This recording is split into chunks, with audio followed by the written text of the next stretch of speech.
Welcome, dear students. This is the first lecture of the upcoming lectures on the topic inverse trigonometry functions. Clear है? So let us start. देखिए बच्चों, सबसे पहली बात, किस function को हम इन्वर्टिबल कहेंगे? तो आप पहले हम पढ़ चुके हैं, a function is said to be invertible. In previous lecture we have studied it. If and only if it is bijective. जो फंक्शन बाइजेक्टिव होता है वो इन्वर्टिबल होता है. बाइजेक्टिव किसे कहते हैं बेटा? बाइजेक्टिव फंक्शन की क्या क्या प्रॉपर्टी होती है? वो 1 होना चाहिए, मतलब इंजेक्टिव होना चाहिए, और ऑन टू होना चाहिए, मतलब वो सर्जेक्टिव होना चाहिए. तो चलिए बेटा, अब हम साइन एक्स के लिए समझने की कोशिश करते हैं. F x equal to sine x, ये एक फंक्शन है. क्या इसका डोमेन ऑल रियल नंबर्स नहीं है? यानी एक्स की कोई भी रियल नंबर में वैल्यू डालिए, एफ एक्स डिफाइन होगा या नहीं होगा? यस, डिफाइन होगा ना. तो ये डोमेन हो गया, डोमेन ऑफ एफ. ये डोमेन ऑफ एफ क्या आ गया? यानी एक्स की वैल्यूज क्या आ गई? रियल नंबर का सेट. इसी तरीके से इसकी रेंज अगर देखें तो रेंज का सेट क्या बनता है? -1 to 1. -1 से 1 के बीच में कोई भी वैल्यू डालिए. अच्छा, अगर मैं इसे थोड़ी देर के लिए ग्राफ पर रिप्रेजेंट करूं तो साइन एक्स का ग्राफ सभी को पता है बेटा. अच्छा सोचिए, क्या ये ग्राफ या ये जो फंक्शन है साइन एक्स पूरे रियल नंबर के सेट पर 1 है? चलिए समझने की कोशिश करते हैं. एक लाइन ड्रॉ करते हैं एक्स एक्सिस के पैरेलल. मैं आपको पहले भी पढ़ा चुका हूं कि अगर एक्स एक्सिस के पैरेलल कोई लाइन ड्रॉ करे और वो ग्राफ को मोर देन 1 पॉइंट इंटरसेक्ट करती है, 1 2 3 4 5 6, ये 6 तो वो पॉइंट है जो दिखाई दे रहे. इसके अलावा भी तो बहुत सारे पॉइंट्स हैं. यानी सेम वैल्यू आ रही है अलग अलग एक्स की वैल्यूज पर. ये एक्स है और ये साइन एक्स की वैल्यू है. इसका मतलब क्या ये 1 है? नहीं, ये 1 नहीं है. इस डोमेन में ये 1 नहीं है. अच्छा, अगर मैं एक ऐसा डोमेन निकाल लू जिसमें ये 1 हो जाए, तो ऑन टू तो पहले से है. 1 हो गया, ऑन टू हो गया, तो ये क्या हो जाएगा? इन्वर्टिबल. तो इसे इन्वर्टिबल बनाने के लिए हमें क्या करना होगा? इस रियल नंबर के सेट को मॉडिफाई करना होगा, यानी एक्स की वैल्यूज को मॉडिफाई करना होगा. इसे मॉडिफाई करने के लिए मैंने क्या किया, यहां से देखिए, यहां पर क्या है? -π/2. यहां तक यहां क्या है? +π/2. काट दे. ये सेट मैंने काट दिया, ये डोमेन मैंने काट दिया. क्या ये यहां नहीं कट सकता था? बिल्कुल कट सकता था. देखिए, π/2 से 3π/2. क्या 3π/2 से 5π/2 नहीं हो सकता था? बिल्कुल हो सकता था. लेकिन हम -π/2 से ये जो π/2 है, इस वाले डोमेन को क्या कहते हैं? इस वाले डोमेन को कहा जाता है प्रिंसिपल ब्रांच. क्या बोलते हैं इसको? Principal branch. अब समझिए, अगर मैं एफ एक्स को वापस से साइन एक्स लिखूं और इसमें एक्स की वैल्यूज कहां से कहां तक ले लू? -π/2 से +π/2, यानी प्रिंसिपल ब्रांच में ले लू. ये प्रिंसिपल ब्रांच. और रेंज कहां पर ले लू? रेंज तो वही है ना, -1 से 1. तो बताइए, ये जो ग्राफ बनेगा, ये ग्राफ ऐसा बनेगा, -π/2, ये +π/2, ये ग्राफ कुछ इस तरह का बनेगा. ठीक है. अच्छा बताइए, ये वाला जो ग्राफ है, क्या ये 1 है? ऑन टू तो पहले से ये भी ऑन टू था, लेकिन क्या ये 1 भी है, ऑन टू भी है? यस, इट इज 1 है. Yes, it is onto. अच्छा, 1 और ऑन टू दोनों है, तो क्या इन्वर्टिबल है? Yes, it is invertible. अगर ये इन्वर्टिबल है तो हम क्या लिख सकते हैं इसे? ये क्या हो जाएगा? अगर ये इन्वर्टिबल है तो साइन इनवर्स एक्स लिख सकते हैं, जो इनवर्स फंक्शन होगा साइन एक्स का. आइए समझते हैं. पहले इतना कॉपी कर लीजिए. देखिए, साइन एक्स के इनवर्स को कैसे लिखेंगे? Sign inverse x and its domain. Domain क्या हो जाएगा? -1 से 1. जो इसमें रेंज थी साइन एक्स की, वो डोमेन बन जाएगा, और जो डोमेन था वो रेंज बन गई. आगे ये समझ में, कॉपी कर लीजिए.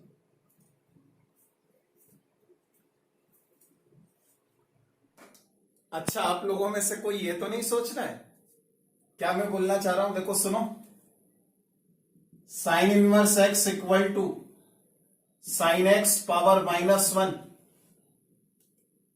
ये अलग है, ये अलग है। क्या डिफरेंस है दोनों में, समझिए।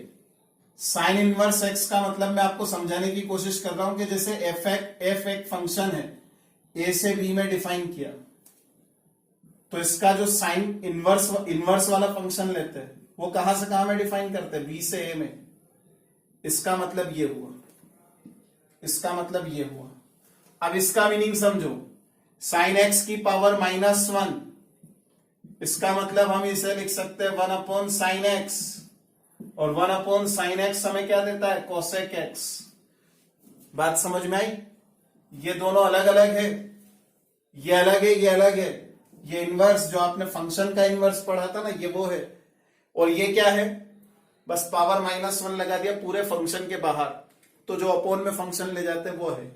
बात समझ में आई। ये अलग है, ये अलग है, ठीक है ना। सिमिलरली देखिए, cos x में डोमेन क्या होता है, cos x का ऑल रियल नंबर्स, यानी रियल नंबर में से कोई भी वैल्यू डालिए x की जगह पर, आपको fx डिफाइन होगा, इसका मतलब ऑल रियल नंबर्स। रेंज क्या होती है, -1 से 1। चलिए इसका भी ग्राफ बनाकर देखते हैं। इस तरह के ग्राफ में फिर से वही वाली बात है कि अगर मैं यहां पर कहीं भी नीचे ऊपर कहीं भी अगर एक लाइन ड्रॉ करता हूं जो पैरेलल है एक्स एक्सिस के, तो कितने इंटरसेक्टिंग पॉइंट मिल गए, है ना, बहुत सारे इंटरसेक्टिंग पॉइंट्स मिल गए। इसका मतलब क्या ये 1 1 है, नहीं, ये 1 1 नहीं है। ऑन टू है, यस ऑन टू तो है। क्या ये इन्वर्टिबल है, नहीं है इन्वर्टिबल, क्योंकि 1 1 नहीं है, इसका मतलब बाइजेक्टिव नहीं है।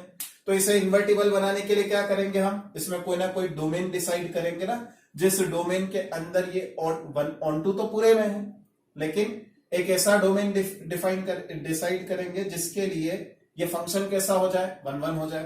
तो अगर मैं यहां से -π/2 से +π/2 लेता हूं, तो फिर वही प्रॉब्लम है कि 2 पॉइंट मिल गए मुझे। इसका मतलब क्या, मैं यहां से यानी 0 से लगाकर पाई कंसीडर करूं, देखो इसके अंदर तो एक ही पॉइंट मिलेगा ना, जहां भी इंटरसेक्टिंग पॉइंट निकालोगे आप एक ही मिलना है, देखो एक ही पॉइंट मिलेगा।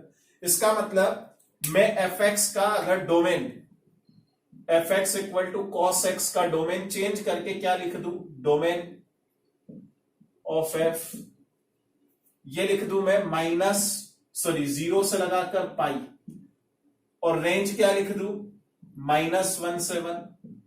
तो ध्यान से देखिए, ये प्रिंसिपल ब्रांच बन जाएगी। इस प्रिंसिपल ब्रांच में क्या ये फंक्शन, कौन सा फंक्शन, cos x फंक्शन, अगर मैं फिर से ग्राफिकल रिप्रेजेंटेशन देता हूं इसको, तो ऐसा मिलेगा, ये 0, ये π/2 और ये पाई। तो 0 से पाई के बीच में जो ग्राफ मिलेगा, क्या ये 1 1 on 2 दोनों है, यस ये 1 1 on 2 दोनों है। इसका मतलब बाइजेक्टिव है। अगर ये बाइजेक्टिव है, ध्यान से देखो बेटा, ये बाइजेक्टिव हो गया।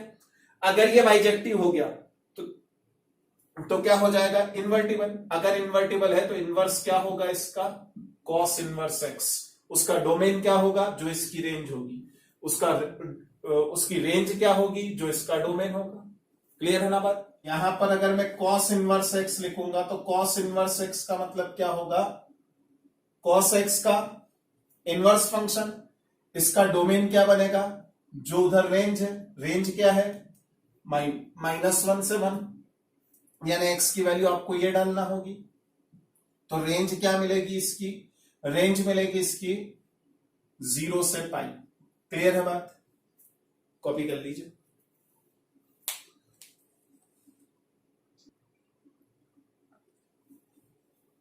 देखिए बेटा, अगला फंक्शन है हमारे पास में fx इक्वल टू 10x। इसके लिए डोमेन क्या होता है, all real numbers remaining 2n + 1 π/2।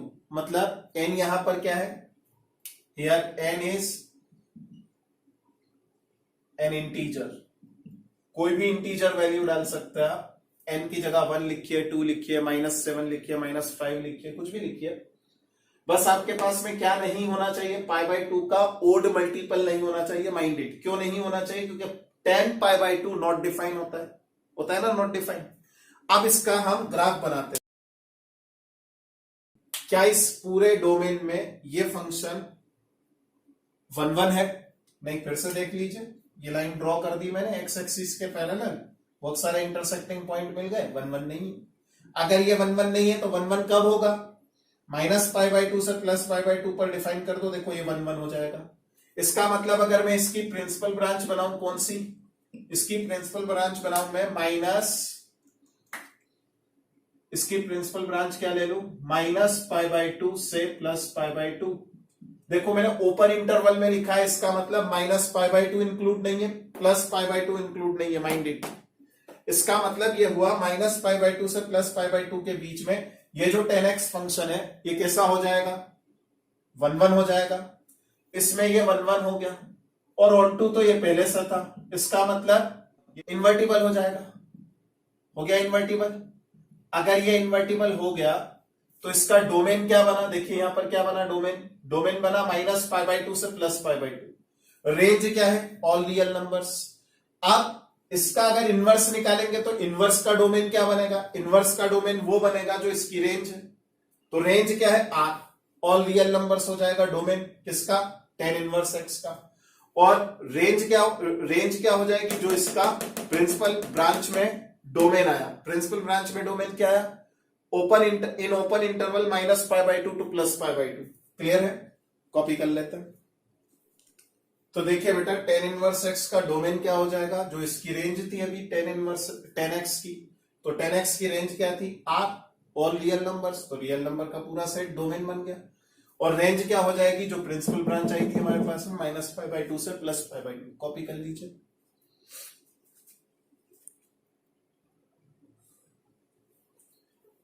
अच्छा, fx equal to cosec x, ये वाला फंक्शन हमारे पास में, इसमें डोमेन क्या होता है? Real number -nπ। क्यों होता है समझिए। अगर मैं n क्या है यहां पर? इंटीजर। अगर मान लीजिए मैं 0 लिखता हूं तो cosec 0 की वैल्यू क्या होती है? अरे भाई sin 0 की वैल्यू क्या होती है? 0। तो cosec 0 क्या होगा? नॉट डिफाइंड, है ना? तो हम ऐसा कुछ तो ले नहीं सकते जिसके लिए फंक्शन नॉट डिफाइन हो जाए। तो वहां तो फंक्शन डिफाइन नहीं होगा तो फंक्शन ही नहीं रहेगा। तो इसका मतलब -nπ, जितने भी पाई के मल्टीपल्स है सबको हटा दो। तो फंक्शन डिफाइन तो होता है, लेकिन रेंज क्या आती है? All real numbers excluding -1 to 1 in open interval. यानी -1 इंक्लूड है, +1 इंक्लूड है, -1 से इंफिनिटी, -इंफिनिटी तक, -1 से -इंफिनिटी तक, और +1 से +इंफिनिटी। ये अब हम क्या करते हैं? अब हम इसका ग्राफिकल रिप्रेजेंटेशन देखते हैं। अब हम इसमें अगर ग्राफिकल रिप्रेजेंटेशन देखना चाहते हैं तो सबसे पहले इस पर मैं साइन का ग्राफ बना देता हूं। ठीक। अब कोसेक कर्व कैसा बनेगा? ध्यान से देखिए। कोसेक कर्व ऐसा बनेगा कि इसके ऊपर, मतलब इसका उल्टा हो जाएगा। तो इसका उल्टा क्या होगा? ये वाला ग्राफ, बीच वाला ग्राफ छोड़ दीजिए, ये जो ब्लैक इंक से ग्राफ दिख रहा है, बस ये ग्राफ किसका है? cosec x का ग्राफ है। ये जो cosec x का कर्व बना, क्या ये 1 1 है? नहीं, ये 1 1 नहीं है। ऑन टू है? यस, ऑन टू तो है, 1 1 नहीं। अगर 1 1 नहीं है तो 1 1 बनाओ। कैसे बनाएंगे भाई 1 1? देखो यहां पर अगर ये इसको काटते हैं, यहां पर ऐसे काटते हैं, तो ये 1 1 तो नहीं है। अगर मैं यहां पर -π/2 से +π/2 के बीच में, -π/2 से +π/2 अगर कंसीडर करो और उसमें 0 इंक्लूड ना करो, तो जो प्रिंसिपल ब्रांच मिलेगी क्या उसमें ये फंक्शन 1 1 हो जाएगा? देख लीजिए, यहां से यहां तक और यहां से यहां तक सारी वैल्यूज भी आ गई और ये 1 1 भी हो गया। इसका मतलब ये ऑन टू हो जाएगा। कहां पर? प्रिंसिपल ब्रांच में क्या बनाऊंगा? प्रिंसिपल ब्रांच बनेगी इसकी, यानी x की जो वैल्यूज अगर मैं लिखूं तो -π/2 इंक्लूड होगा, -π/2 टू +π/2। देखिए यहां -π/2 से +π/2, लेकिन 0 को इंक्लूड नहीं करना है, तो माइनस कर दीजिए 0, -0। कोसेक एक्स फंक्शन जो है वो 1 1 हो गया। क्या ये ऑन टू है? ये तो पहले से ही ऑन टू था। 1 1 हो गया, ऑन टू हो गया, तो इन्वर्टिबल है? Yes, invertible. अगर ये इन्वर्टिबल है तो इसका इनवर्स फंक्शन कैसे लिखेंगे? इसका इनवर्स फंक्शन लिखेंगे कोसेक इनवर्स एक्स से, और कोसेक इनवर्स एक्स का डोमेन क्या होगा? जो इसकी रेंज होगी। रेंज क्या थी, r माइनस माइनस 1 1, तो इसका डोमेन क्या बनेगा, इसका डोमेन बना रियल नंबर का सेट पूरा excluding -1 to 1 in open interval, और इसकी रेंज क्या बन जाएगी, इसकी रेंज बनेगी -π/2 से +π/2 एक्सक्लूडिंग 0। आ गया है तक समझ में, कॉपी कर लीजिए।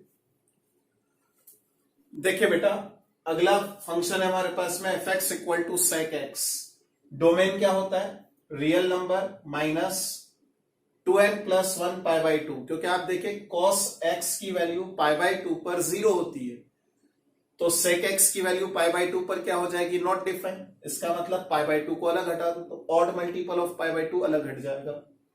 रेंज इसकी भी वही रहेगी, all real numbers excluding -1 to 1।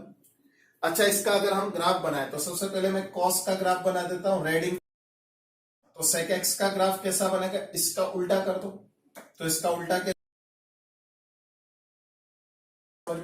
क्या ये 1 1 है, नहीं 1 1 तो नहीं है, ये काटो इधर से, देखो 2 और भी बहुत सारे मिलेंगे अगर आगे तक बढ़ेंगे तो, है ना, यहाँ देखिए बहुत सारी वैल्यूज मिल रही है, इसका मतलब ये 1 1 नहीं है। तो 1 1 बनाने के लिए अगर मैं यहां पर प्रिंसिपल ब्रांच डिसाइड करूं 0 से लगाकर पाई तक, और उसमें क्या इंक्लूड ना करूं, π/2 इंक्लूड ना करूं, तो π/2 छोड़ दीजिए क्योंकि π/2 पर नॉट डिफाइन है, 0 से पाई लिख दीजिए। तो प्रिंसिपल ब्रांच मैंने क्या लिख दी, प्रिंसिपल ब्रांच लिख दी मैंने, यानी x की वैल्यूज लिख दी 0 से लगाकर पाई, नॉट इंक्लूड π/2, π/2 को इंक्लूड नहीं किया। तो क्या ये 1 1 है, यस ये 1 1 हो गया, ऑन टू तो ये पहले भी था, 1 1 हो गया, ऑन टू हो गया, इसका मतलब ये फंक्शन इन्वर्टिबल।